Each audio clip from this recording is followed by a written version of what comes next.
Hi everybody. So today we are going to have a conversation with Laci Knight. She is one of my patients. She is expecting, and we're just going to talk about her fertility journey, her exercise journey, and kind of what her goals have been throughout this pregnancy, so that we can give moms watching this a little bit more of a real life perspective on what's going on. Yeah. So how about you start with introducing yourself and telling us a little bit about yourself.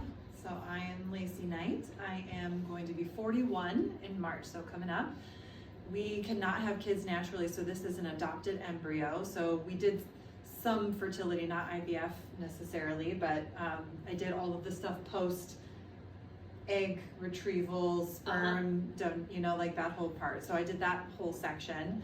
I've been doing CrossFit functional fitness for about 10 years. Before that, I was very active as well. I played roller derby competitively for 9 years. And then, yeah, that's pretty much the gist of it. We have an adopted son. He's almost 6. We adopted him from birth, and I got to watch the whole thing.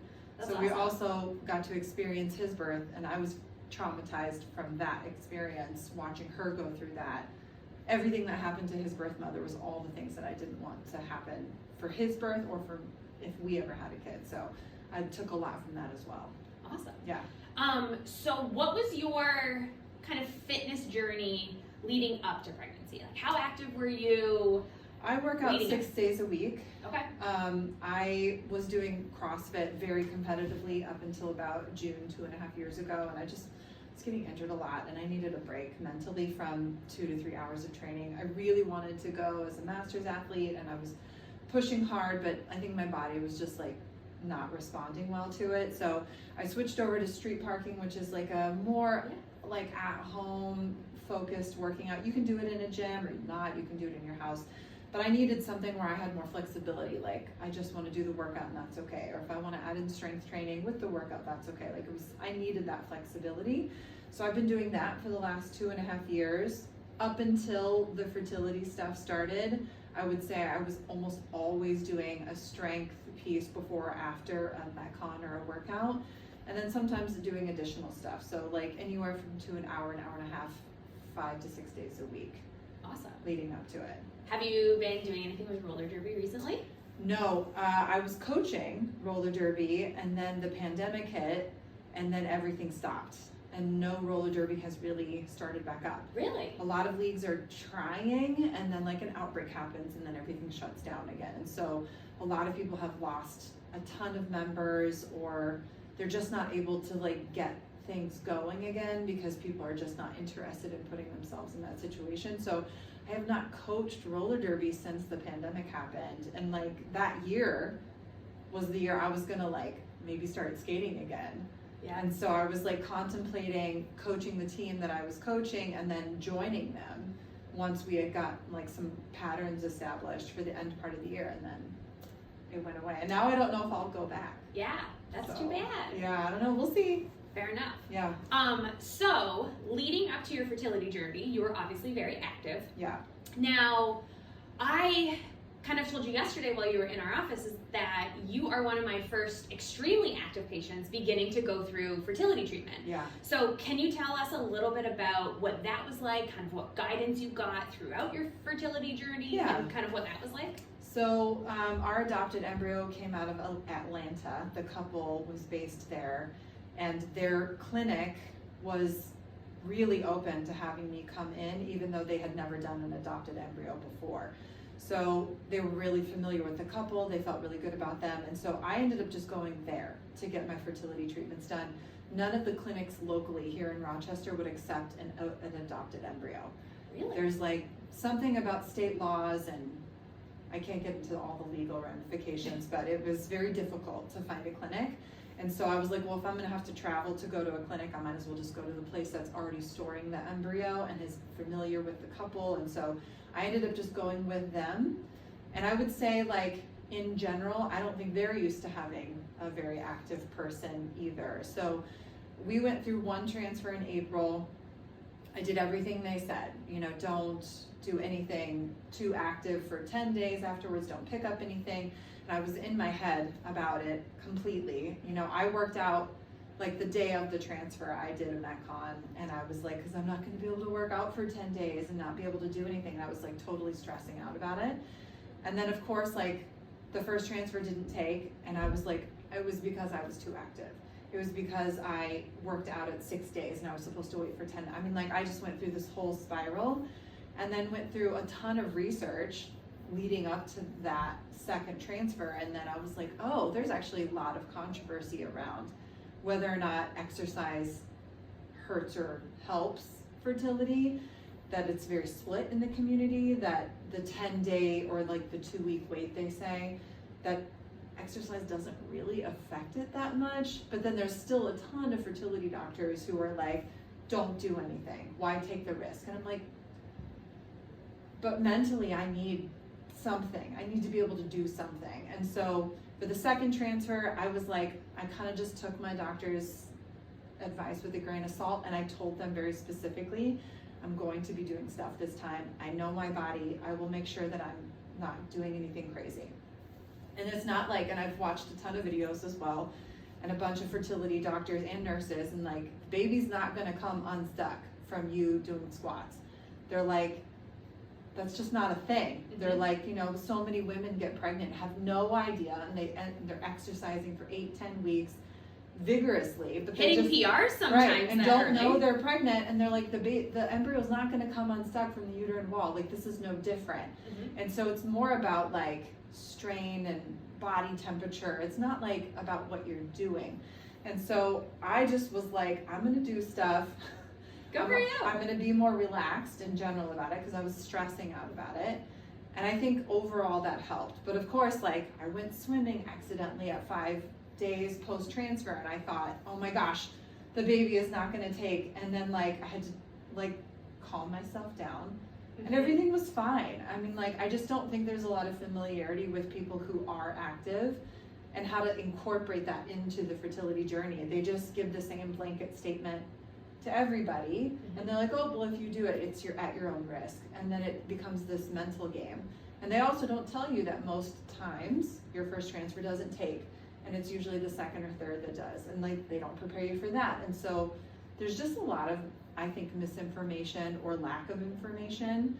And I have a client right now who is going through the same thing with adopted embryos, and like, she had the exact same experience with her doctor basically being like, well, it's on you then if you decide to do that, which doesn't help anybody, I think. No, absolutely. And I think, you know, we know a ton about what stress can do to your fertility journey. Yeah. And if you were in the middle of your first transfer and were just very stressed and anxious about movement, when you know that ultimately that's what makes you feel better, Yeah. you know, it kind of comes full circle.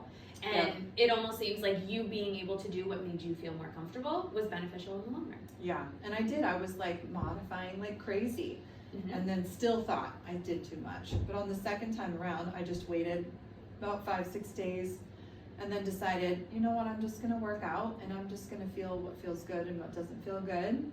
And then I had the same thing with a couple of different people that I was like researching, and they were like, stress is worse for you than working out. And I was like, well, I was definitely too stressed out. So like, I just focused on really that, my mindset, keeping calm. And then in my workouts too, like not pushing intensity, but just focusing on like good movement patterns and like not causing stress inside my body. And then once the baby took and my hormone levels were high, I was like, well, obviously everything was fine. So awesome. Yeah. So as we go into your pregnancy, what was your mindset coming into pregnancy with exercise in general? What was your plan? What were your goals? My plan was to not modify. Okay. Until the first trimester was over. Okay. That kind of worked. I spotted at 6 weeks, had to take a week off, and then I spotted again at 12 weeks and had to take another week off. But again, very common. People don't talk about that. And it also could have not been anything to do with what I was doing in the gym. Right. But I didn't know that. And like, people don't know. You don't really know why you spot. And so I blamed myself. I was like, oh, it's because I deadlifted and back squatted the day before. And that's why. And so then I started to get in my head about it. And so even the midwives were like, there's really no way to know what caused it. So even outside of those 2 week breaks, I just did everything as normal. My plan was I'm just gonna kip, I'm gonna do everything. I was still doing muscle ups in the first trimester. I was still doing all my Oli lifting. I was pushing myself on workouts, still trying to PR old workouts. And then my plan was, okay, you get past the first trimester and then let's reassess. So the second trimester, I had a great energy bump and felt like I could do everything as normal again. I definitely felt winded, you know, at times in the first trimester. I didn't feel like I had as much energy, but compared to like other people, I probably looked the same. Yeah. So the second trimester, I felt great. And so like I just stopped like doing core stuff in the second trimester. I like really scaled down kipping. I wasn't doing like toes to bar. I wasn't doing sit-ups, like that kind of stuff. I kept all that for the first trimester. And then for this one, I'm obviously scaling quite a bit now that I'm in the third trimester, so. Absolutely. What was the first exercise you felt like you had to modify? Toes to bar. Yeah. Yeah. How'd you modify it? I cut it at about 10 weeks. I cut them completely. And double unders. Okay. So I cut both of those. So I have pelvic floor issues and pee during double unders and front squats. They're my two movements. I monitor it, I work on it, it's a constant thing. But I was like, I know that pregnancy is just gonna exacerbate that. So as soon as I felt like I was getting into that sketchy, like I'm not sure about myself, I was like, I'm just gonna cut it. So I stopped doing double unders at 10 weeks, even though I know there's quite a few pregnant women who can continue it longer. I was like, I still have pee problems. I don't need to make it worse. So I stopped that. I did single unders or like heavy single unders for like a while. And then I started to just go to step overs and then front squats too. Like I was like, I'm not lifting heavy front squats like past the first trimester for the same reason. And then toes to bar. I just substituted it, kettlebell swings, med ball slams, or like depending on what it was, dead bugs or like something like that. Awesome. Yeah. Okay. Beautiful. So throughout your pregnancy so far, had your goals ever changed? As far as in the gym? Yeah, as far as in the gym. And kind of what you felt like, and if you thought that you had to reevaluate sooner than you anticipated or anything like that? No, I would say, I don't like, this is a fun conversation I actually have with my clients a lot about when it comes to goals, because I don't have a goal to like get stronger, like add 10 pounds to my back squat or like, of course, for me, I'm more into Olympic lifting, and so I'm always like, oh, it'd be really great if I could get like a 175 snatch. I've been at 170 for like a year and a half, and like I have those little things in the back of my head, but like it's not like a driving force. For me, it's more about consistency. Okay. Doing strength training regularly, keeping my body in a good place. Like it's more about that for me. So my goals for working out were just to be consistent, to keep consistency going, to keep strength training to a level that felt good for me and that felt safe mentally for me. But other than that, I didn't really have any goals. Like, of course, you have this thing in the back of your athlete brain where you're like, well, this is what you did before and this is what you should be able to do now. But I've been pretty good about keeping that in check and not making that a focal point. Okay. Yeah. I actually saw something on social media today, and it said your most athletic years and your childbearing years tend to overlap with each other, which can be very difficult psychologically and mentally for competitive athletes. Yeah. Did you find that that was something that was always in the back of your mind kind of throughout this journey? Well, it's actually more prevalent with Aiden, our adopted son, because I don't know if everybody knows about CrossFit or like what it used to be, but I almost made regionals the year that Aiden was adopted. So I was like in SoCal, and I think I was like 46th, and you had to be in the top 40. And I was like so close. But that was the year, I mean, I didn't have Aiden, but that was the most fit I have ever been. And then my fitness has slowly declined because of taking care of him. You know, for the first 2 years, you're not sleeping, you're not eating well, and I was getting hurt all the time. And I'm like, of course I'm getting hurt. I'm not taking care of myself in the same way that I did before we had him. So now going into this, like I'm in my 40s, and I'm like, you know, I don't know, like it's more for me about that consistency and like setting a good example for him. And so as much as I want to like still compete and go into that sphere, I'm like being very cognizant of the fact that this was a gift given to me, and I want to cherish it to the fullest extent. And that means like cherishing my body and what it has allowed to happen and like what I want it to be able to do.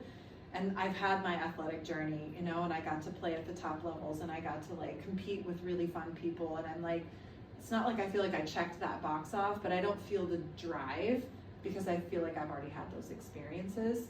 So postpartum, I'm thinking about things that I want to do, like maybe weightlifting competitions or maybe getting back more into CrossFit in like a more fun local way. But it's not like the driving force. Something more just like out there that I'm considering. Awesome. Yeah. So you did mention that you tend to be more interested in Olympic weightlifting. Yes, I love it. So during your pregnancy, when did you get rid of a barbell with any of your training with any Olympic lifts? I know that you're still occasionally putting in some barbell work with like squats and deadlifts, but specifically with your oldie stuff. So I'm still doing power cleans. Awesome. I'm using them in Metcons whenever they come up. I feel very comfortable because, you know, in like a workout setting, it's pretty light. And for me, I don't have to keep the bar close at those weights. And so I can do snatches and cleans in workouts. I don't feel weird about that. Awesome. I stopped snatching for strength about 20 weeks. Okay. Mostly because my extension on the snatch is a little bit more than my clean because you just have to have a better extension point, and it was pulling on my stomach and it just didn't feel good. Okay. I felt good doing overhead squats and doing snatch balances, even though I could start to feel like my center of gravity pulling me forward. My shoulder mobility is really good, and so I could keep the bar back over my heels pretty well. But at the same time, I'm like, why do I need to do that? And so I kind of just was like, I stopped snatching around 20-ish weeks, and I haven't really done overhead squats either because I don't need to do that, and I'm not worried about getting it back. So like I did power cleans for strength. I worked up to like my 80% about 27, 28 weeks. I'm 31 weeks now. And like, I don't know, I'm like, I kind of just feel it out, but I don't feel the need to do it. Like I miss it. Yeah. So like I get it in the workouts. You know, I did a power clean workout the other day and I was like, this feels good, you know, but I don't think I need to keep adding weight to feel good about it. Absolutely. So one of my questions was, what's the most badass thing you've done fitness-wise during your pregnancy? And actually yesterday, I think you posted that I was really happy with that. I thought that was really awesome. Why don't you tell everybody what you did yesterday? So I had been telling myself when I got to the third trimester that like I'm only gonna do sumo deadlifts and I'm only gonna do box squats. And I've been like him and hawing on back squats and like how heavy I wanted to go. And the last time I did the workout that I did yesterday, it was a repeat workout. I did full back squats and it was like a 3x5, and then the last set you do as many reps as possible. And the goal was for the second workout to add weight. And I was like, well, I don't know if I feel comfortable adding weight to what I did previously at full depth. Were you pregnant when you did that the first time? Okay. So the first time I did it was at 20 weeks. Okay. And I did like 195 for 7, full depth. And I was like, I don't know if I want to do that because like my hips are starting to hurt a little bit more. I've been having like really to think about my posture because my ribs are being compressed by my uterus. And so I was like, I don't think I should do that. So I was like, I'm going to do box squats, a little bit shorter range of motion. But then I felt in my mind, I was like, I can probably go heavier. So I did. I added weight to everything. It felt easy to me because I short, you know, like 3 to 4 inches. Right. But ended at 205 for That's 10 awesome. reps, which felt easy. But like I've done, like I think when I posted that workout first, my 20 rep max 4 years ago was 195, right? So to only be able to get 7 reps at that weight at 20 weeks, I was like, oh, okay. But then like to be able to do 10 at 205 and I felt good. I didn't even have to brace. Like it didn't feel like a challenge on my midline or core, and I was like, that's a good sign. Like I felt really good about that. No bearing down, you're not having to hold your breath in that position with that weight. I didn't even feel like I had to like do a concentrated breath out to like make sure that my core was engaged. Like it just felt good. Awesome. And I'm still sumo deadlifting like really consistently above 200 pounds, and it feels really good. It's harder on my grip than anything. Yeah. But like those are the 2 big things. And I was still doing like a lot of kipping and butterfly work up until like 18 weeks, which I was pretty happy with. That's awesome. And I only stopped again because of the pulling, not because I felt pressure, but I could just feel my abs pulling apart almost. And I was like, that's not really what I want. Yeah. And I only started getting coning in the last like 3 weeks.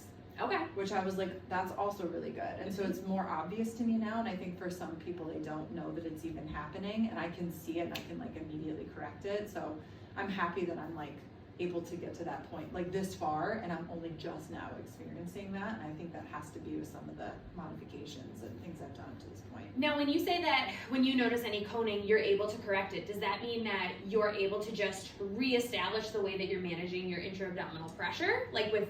I usually just change the movement. Okay, cool. Yeah, mostly because what I know I'm doing is probably too much. Yeah.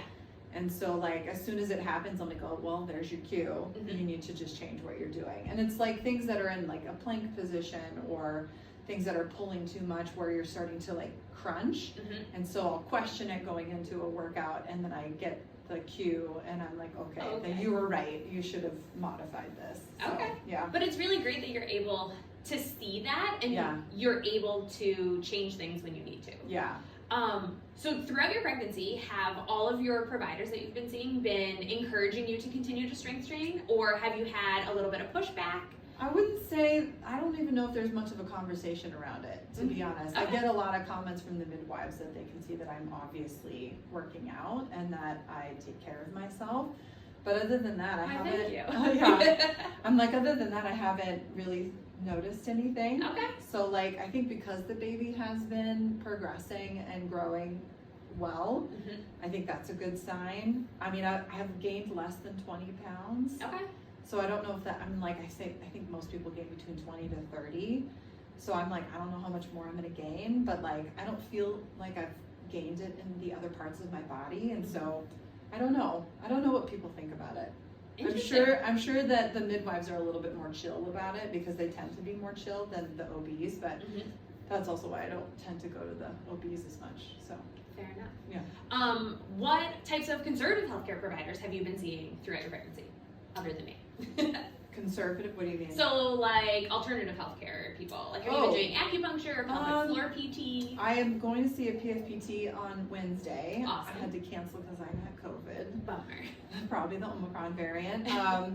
But other than that, you're the only other person. I've considered doing acupuncture, but haven't really felt like I have had no symptoms, basically, this entire pregnancy. Like I had no nausea, no aversions, no cravings, no nothing. And so I've only just started getting like some heartburn. Mm-hmm. But other than that, like I feel good. And so I haven't like felt the need to get a lot of treatment. Absolutely. And so if the baby is breech and I have to start to figure out ways to do that, I'm definitely considering taking on some more alternative things outside of what I can do in the gym, because I'll do whatever I have to do to try to get that baby head down and hopefully have a vaginal birth. That's my goal. Awesome. Yeah.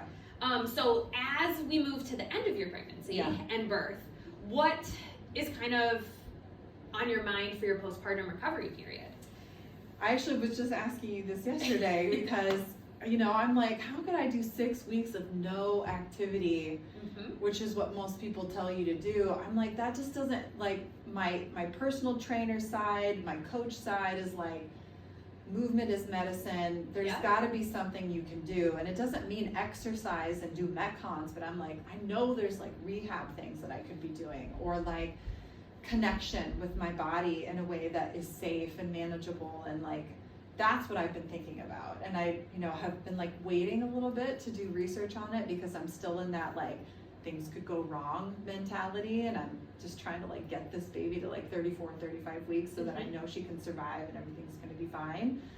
But yeah, I'm definitely like, what can I be doing in those 6 weeks to like get myself back to a place where I feel good about my body, and like, not that I don't feel good about it now, but like that I feel like I'm connecting with it and helping it get better. That's what I want to be doing. Absolutely. And we were just talking before we started recording that I just wrote a blog post that's going to be posted on our Pinnacle Hill Chiropractic page. That's called The First 6 Weeks. And during our first 42 days postpartum, we were pretty much told you can't do anything other than lift your baby. Is the only thing you can do. But, you know, if you are a single mom, if you are doing laundry, if you're tidying the house, lifting the stroller out of the car, lifting the baby in the baby carrier, there's a lot of things that might weigh more than your baby. Yeah.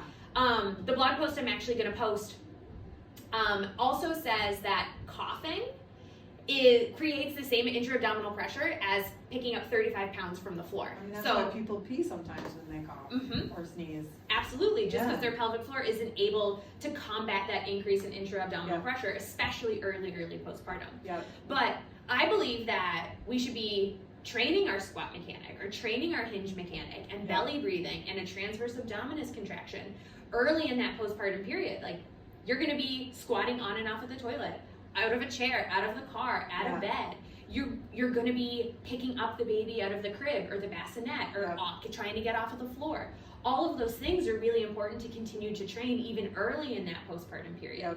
And obviously there are times where we might be pushing it too far. So some of my moms, maybe early postpartum, they go on a long walk and they end up with a little bit more bleeding, a little bit more like pelvic floor pain, low back pain following.